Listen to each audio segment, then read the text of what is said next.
Profe Lore, buenas noches.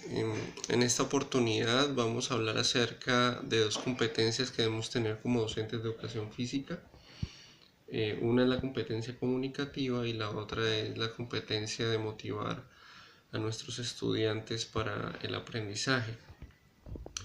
En cuanto a la competencia comunicativa, debemos entender que nuestra comunicación con nuestros estudiantes debe ser una comunicación eficaz, en donde no es un monólogo, donde el docente simplemente habla y da las instrucciones y las consignas de las actividades, sino que es un diálogo en el que el docente pues comunica el mensaje, pero también tiene en cuenta todas las opiniones y la participación de sus estudiantes.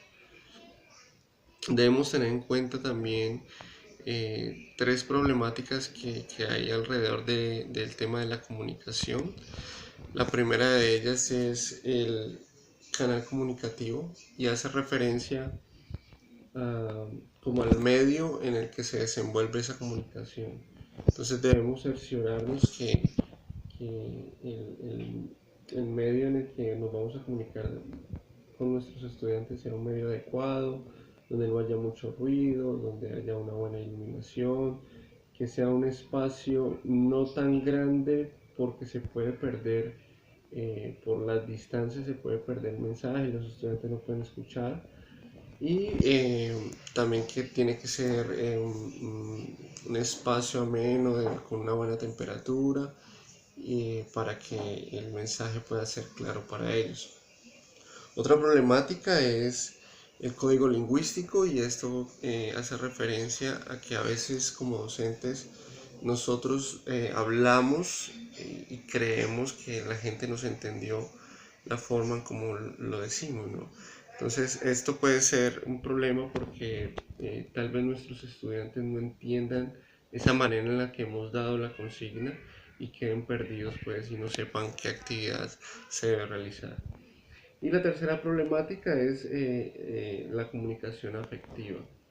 Y esto tiene que ver con la forma en la que nos dirigimos a nuestros estudiantes, si lo hacemos con respeto, si lo hacemos mirándolos a ellos, si lo hacemos en un ambiente de confianza, con un tono de voz adecuado, sin gritos, sino de una manera afectiva, de una manera amorosa.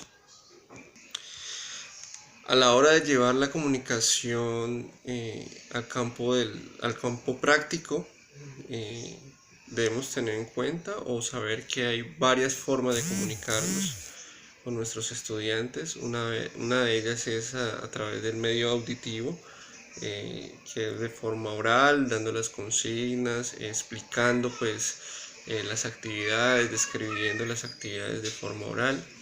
Otra de ellas son los medios visuales en los que encontramos, por ejemplo, la demostración. Y la demostración hace referencia a que nosotros somos como el modelo, el ejemplo para realizar la actividad.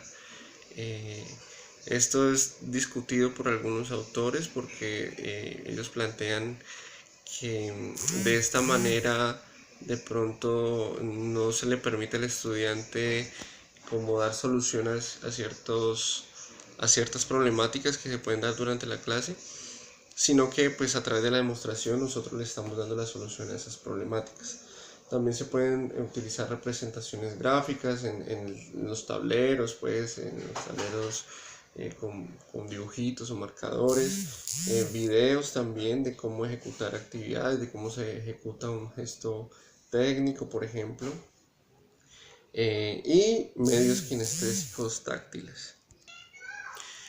También es importante tener en cuenta que hay 5 reglas, o que el texto nos plantea 5 reglas para que nuestra comunicación con nuestros estudiantes sea efectiva, ¿no?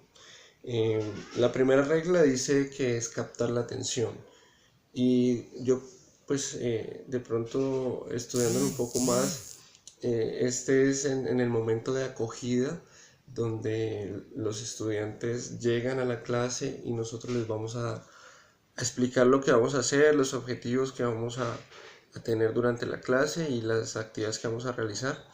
Entonces lo primero que hay que hacer es captar la atención de ellos. Si los estudiantes están dispersos, hablando o haciendo otras cosas, o hay focos que puedan generar desatención, pues ellos no van a entender las consignas y no van a saber qué es lo que se va a realizar. La segunda regla es la regla de la comprensión, y esto tiene que ver con la forma en la que nos expresamos, el lenguaje que usamos. Si usamos un lenguaje técnico, es probable que ellos no nos van a entender lo que deben realizar, sobre todo si son niños, ¿no? Tenemos que utilizar un lenguaje acorde a la edad de los niños para que ellos puedan entender qué es lo que deben hacer. Eh, Como dije antes, si usamos un lenguaje técnico, pues los niños no lo van a comprender. Entonces, por ejemplo, saltar como conejitos, gatear como perritos, cosas así sencillas para que ellos puedan entender lo que se va a realizar. La tercera regla es la regla de concreción, y hace referencia a no dar mucha información a los estudiantes. A veces damos consignas muy largas y ellos se pierden, pues, y al final no van a entender qué es lo que van a hacer, porque son muchos puntos o eh, mucha información la que les damos, y se van a perder, pues, en lo que deben realizar. La cuarta regla es la claridad, y es importante que seamos claros al hablar, que nuestro lenguaje, como lo decía antes, sea un lenguaje que ellos puedan entender. Y la quinta regla es la regla de comprobación de resultados, y en esta es lo que debemos hacer es cerciorarnos de que ellos entendieron. Entonces, ¿de qué manera podemos hacerlo? A través de preguntas, para saber y darnos cuenta de que los estudiantes comprendieron bien la consigna de lo que hay que realizar. Por último, es importante también tener en cuenta el lenguaje no verbal, que a veces de pronto es un poco obviado, pues, por muchos, pero a través de nuestros gestos, de nuestro cuerpo, de nuestra postura, de nuestras manos, eso dice mucho a veces, ¿no? Entonces es importante tener una buena expresión corporal cada vez que vamos a comunicarnos con nuestros estudiantes. Podemos utilizar las manos, la mirada, siempre mirarlos a ellos. En el caso de los niños, cada vez que vamos a hablar con ellos debemos agacharnos y establecer un contacto visual con ellos, porque esto es muy importante. Tema de la postura corporal, el lenguaje facial o la expresión facial, todo esto son cosas muy importantes que debemos tener en cuenta a la hora de comunicarnos con nuestros estudiantes.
Ahora bien, vamos a pasar a hablar acerca de la motivación, eh, para que nuestros estudiantes aprendan.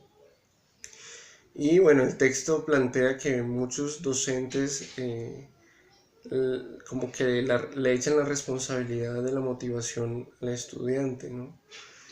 Y y de pronto no se hace una autocrítica de qué es lo que se está realizando, qué actividades se están planteando para generar esa motivación en los estudiantes.